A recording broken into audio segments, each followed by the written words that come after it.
So this is Jody and welcome to They Might Be Homesteading. This is the very first step in our major bathroom remodel project. And the whole intent of showing you this entire project is to hopefully teach you the skills, what you'd need to do if you had a similar situation. So the first thing you have to do, and this can sometimes for our female compatriots out there be the most difficult part of the project, you have to extract all your crap out of the bathroom and preferably go through it and say, do I really need these things? Because you would be amazed how much stuff gets squirreled away into bathrooms. Some of my favorites are, a razor that I bought 5 years ago that I never bought a blade for again. Do I really need to keep that? Or the deodorant that my wife bought and used once and decided she didn't like the smell, but it's still in here. So, first step, get everything out, sort through it, figure out what you need to keep, what you can get rid of. Because every single thing that you get rid of means you need less storage space when you come back. So for now, we're basically opening up everything, pulling everything off the shelves and getting all the fiddly bits of, multiple things of soap and ancient things of hydrogen peroxide and, all sorts of weird crap, and just cleaning it out so that we can get everything out of the bathroom. And then we will go in and we will start doing the actual demolition process.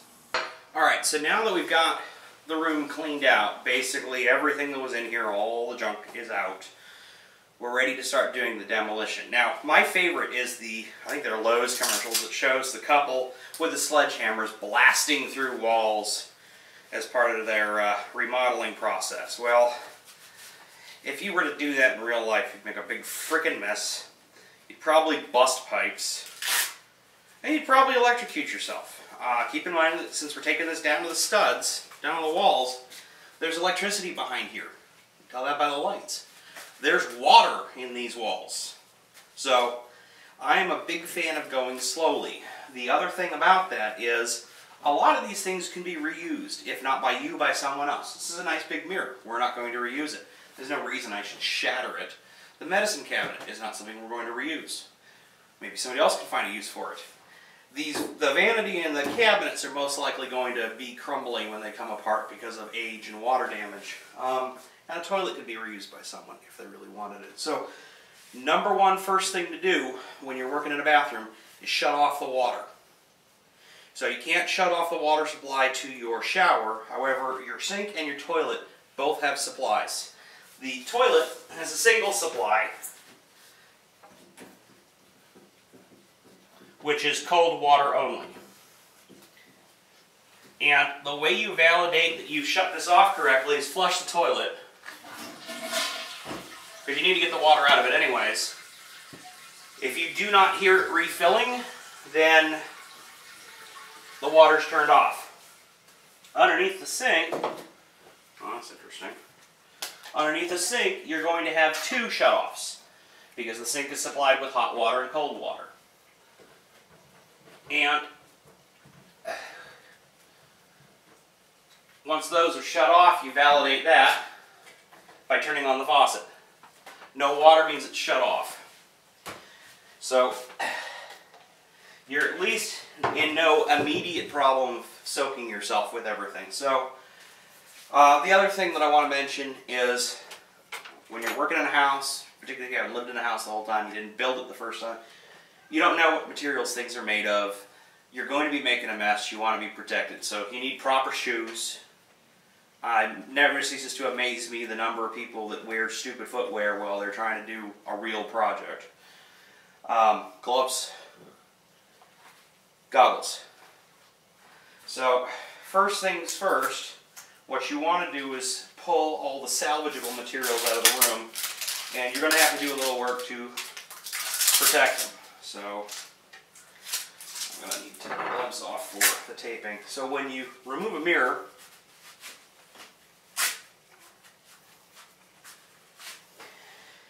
you want to tape it up so that in the event that you do drop, mangle, disfigure, whatever, the mirror, you minimize the possibility of the amount of glass going everywhere.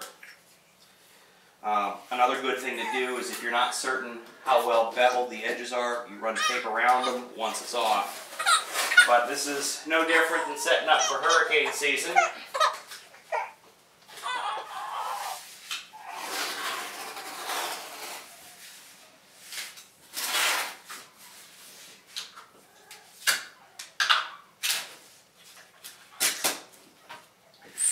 And since watching me tape this up is probably kind of boring, I'm going to tape it all up and then I'll come back to you. Now, mirrors always weigh more than you expect, so it's best to have an assistant. And so I've drafted my lovely wife to assist.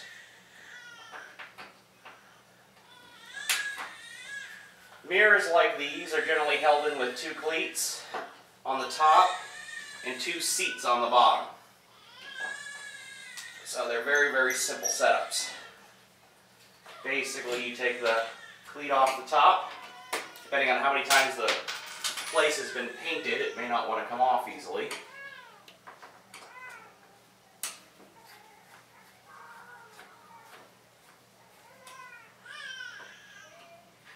And I think, if you listen closely, you can hear our newest little homesteader serenading us from the nursery.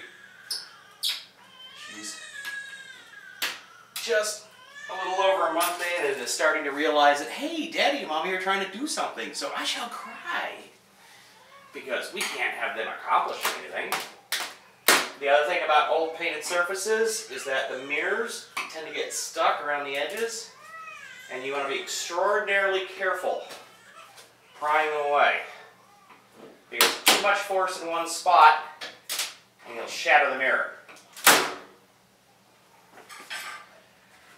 So, trick is, make sure it's clear of anything in its way, lift it up, get a hand underneath it to support it, and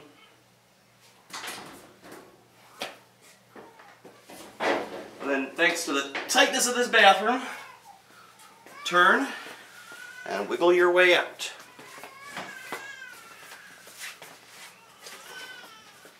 Glass is the big mirror is always the big scary in these things because it shatters and makes a horrible mess. So now we can start pulling out some of the smaller stuff. And what amazes me is even though you think you cleaned it out, no, there's pins, Q-tips, and all sorts of other things. Most of these little in-the-wall shelving mirror units, if you look closely, you will find screws in the side of them. The older ones are pretty obvious. The newer ones, you may have caps over them, but these basically screw into the studs in the wall, and they're set in after the original sheetrock is put in. So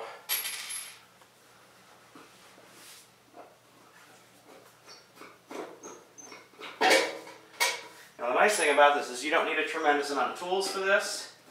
Basically, I'll be able to gut almost all of this with a couple of screwdrivers, and for those times when I need a little extra force, a hammer. Because there will come those times. Again, multiple coats of paint in a room like this cause things to stick. Oh, that's done. The other obvious things to take down at this point in time are towel racks, junk like that.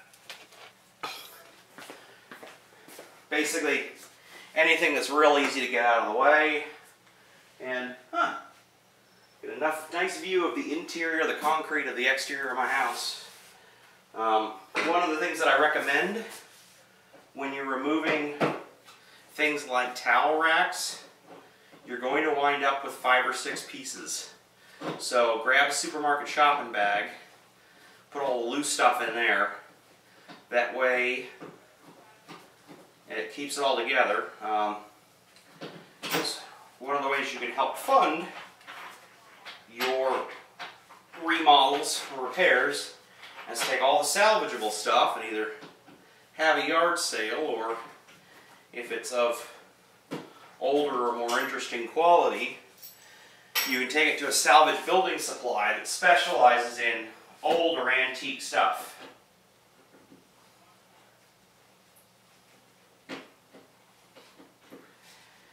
And for example, if you've ever spent much time in old houses on the East Coast, you know that a lot of those old houses have those beautiful crystal glass knobs on the doors. or they have that old lock hardware in the doors. Well, those old locks and hinges and cut glass doorknobs have become extraordinarily valuable in terms of folks who are trying to restore a house to, you know, the way it was in 1693 or something like that. So it's always good to see if you can figure out what you can get for stuff. The next bit, I'm going to bring you in here with me, is, and I apologize for the tightness of the shot. It's not exactly a huge bathroom.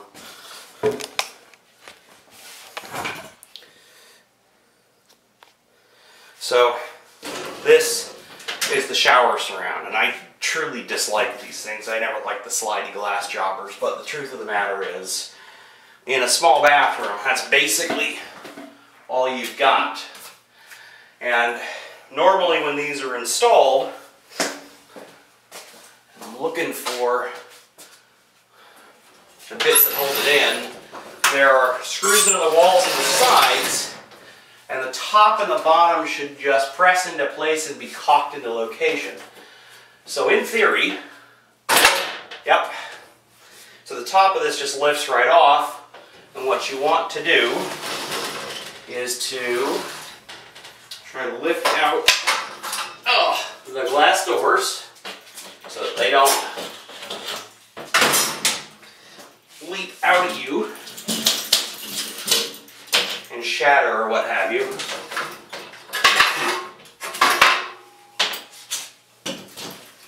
And again, this is where you get your assistant to help you haul it outside. As I said, top grill is just set into place. You put silicone caulk around the edges there to keep it sealed. And in this case, I got 3 screws on either side. Now, the nice thing about doing this is the second you get this door out of the way, you suddenly have a lot more room to work, because we're not at the messy part yet. It will get messy. Taking out all this tile is going to be messy. Taking out the vanity is going to be messy. Hopefully taking out the toilet will not be messy. So this stage of demolition, now that the shower surround is out, it's time to start taking out faucets and plumbing. As I said before, you need to make sure that these are completely closed. These are an old style. I like the newer ones that are quarter turn. And you need a pair of channel locks. These are one of my favorite tools. And so basically what you're going to do is disconnect this supply line from both sides. That'll allow you to lift up the faucet piece, and then disconnect the plumbing.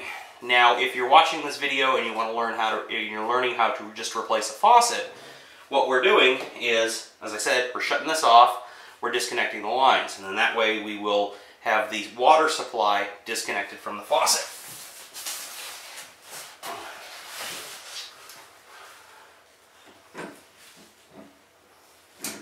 Now, one thing to always be cautious of in older plumbing is it can get brittle over time. So it's entirely possible that you're down here trying to very carefully undo something and you have part of your water line shattered. So always know where your master water shutoff is. For example, ours is in the front yard. And if possible, always have an assistant, and you can hear mine, who's ready to run and get his mother in case I screw something up. Daddy, what, buddy? Okay, you need to be quiet, buddy.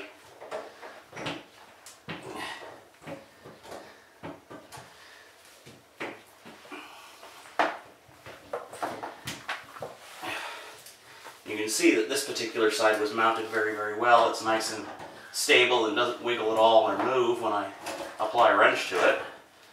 Now, if you're just replacing a faucet, there will be 1 or up to 3 retaining nuts on the bottom of the faucet. Those are either in the center or they surround these water supply lines. So just to replace a single faucet, what you do is once you get these off is that you loosen those, and that will separate the faucet from the vanity, and you can lift it up.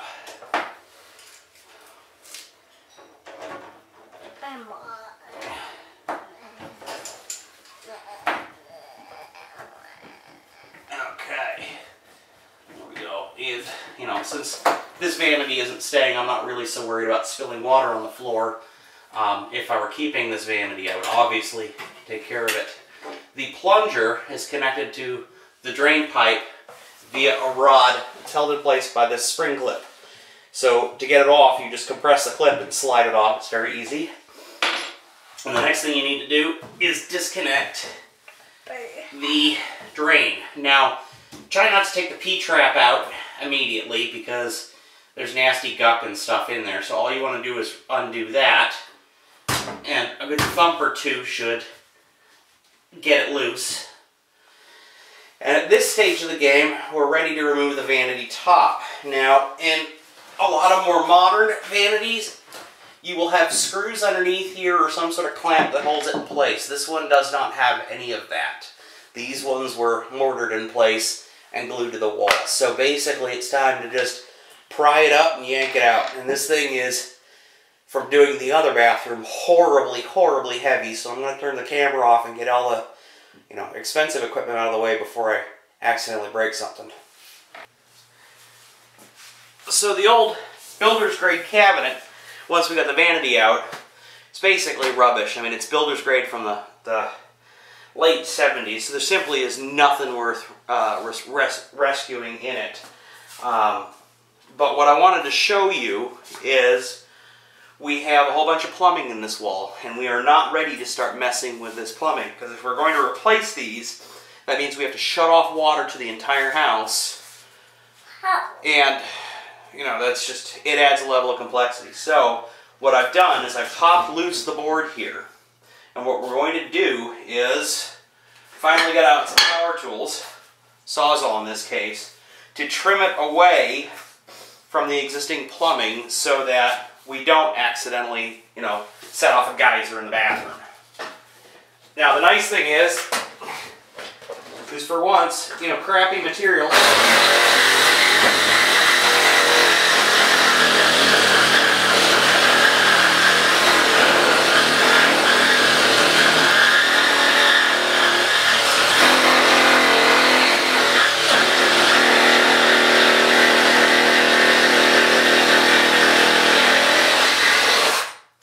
since this stuff is just cheap particle board, breaks apart really easily, especially if you had any sort of water damage over the years. So we got that guy busted loose. I'm a little worried about this other guy simply because of how much he moves, but I'm going to start from the drain pipe and work my way up and out. The other thing to keep in mind, you don't want to cut into the wall too much because that's where the plumbing comes from, and you don't know where it runs.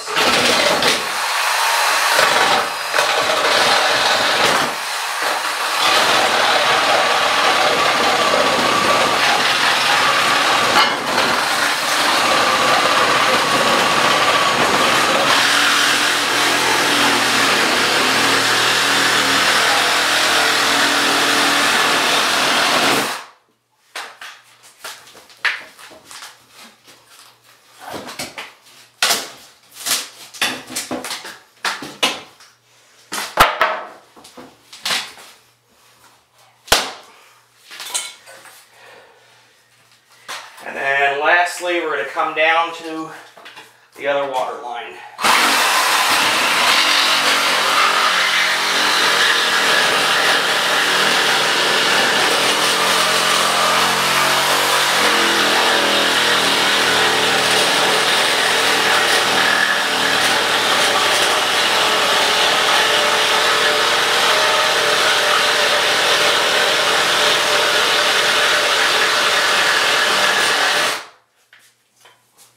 Keep in mind, I never really directly cut right where the copper is because with a Sawzall you can cut copper pipe, and that in this case would be a bad thing.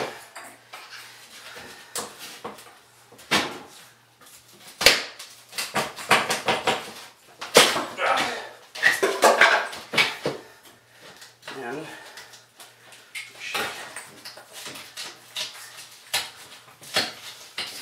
be able to break that fairly easily. I'm fall. Fall, Daddy fall.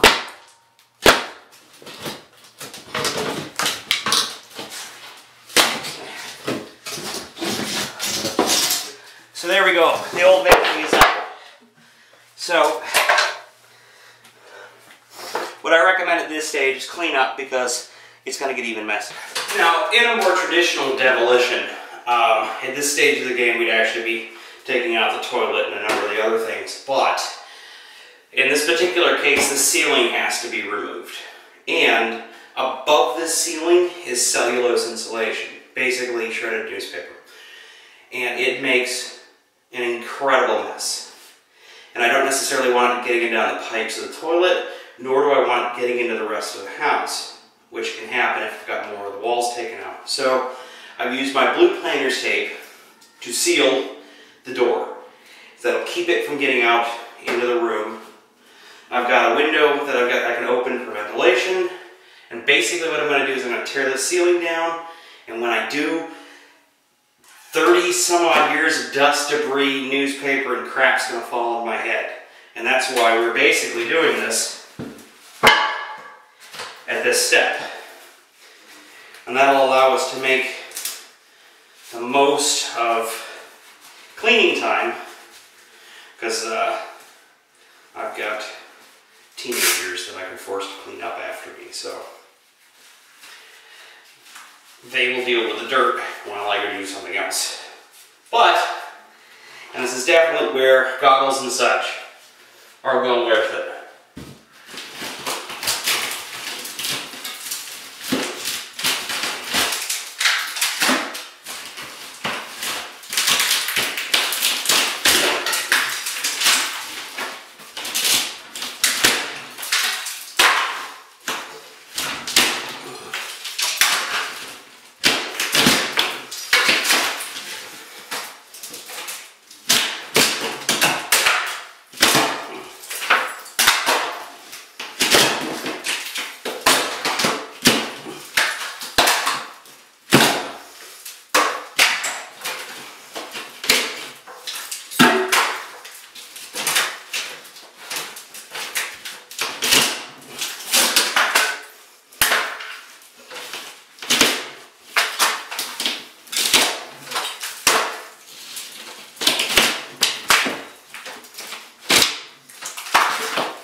It just gets better from here.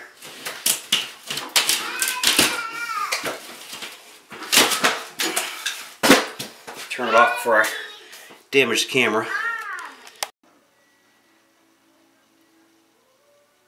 Well, now you can see that the ceiling is gone. One thing I have to pause and note is that I was lazy when I went to go take the ceiling down, and I did not have a dust mask on.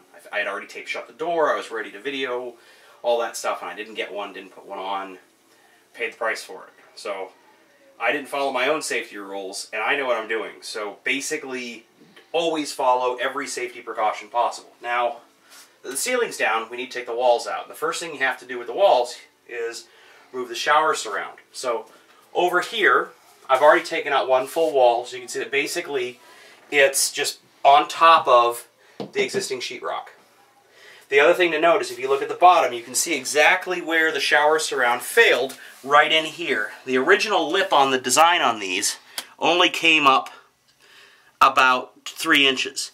The actual tiles themselves are an inch taller, so the second the grout started to fail around these tiles, it took out the wall. The area where you need to be most cautious when removing a shower surround is the plumbing here.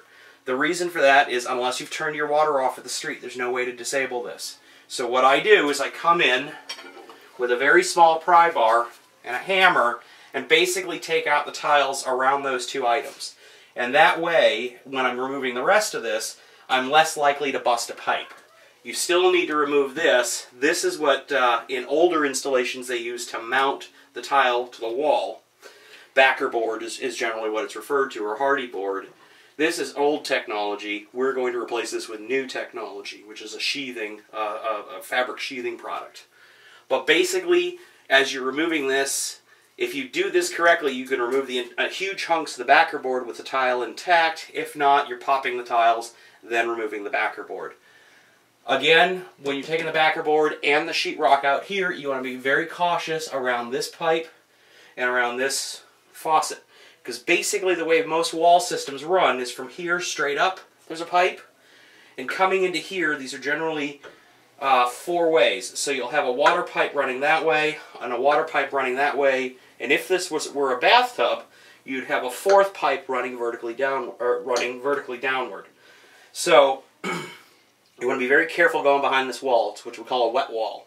The same thing will occur when we go take the piping, when we go take the sheetrock from around that piping, as well as when we take the sheetrock from around the water supply to the toilet. So I'm going to go back to work because watching me pull tile off of walls is not necessarily exciting.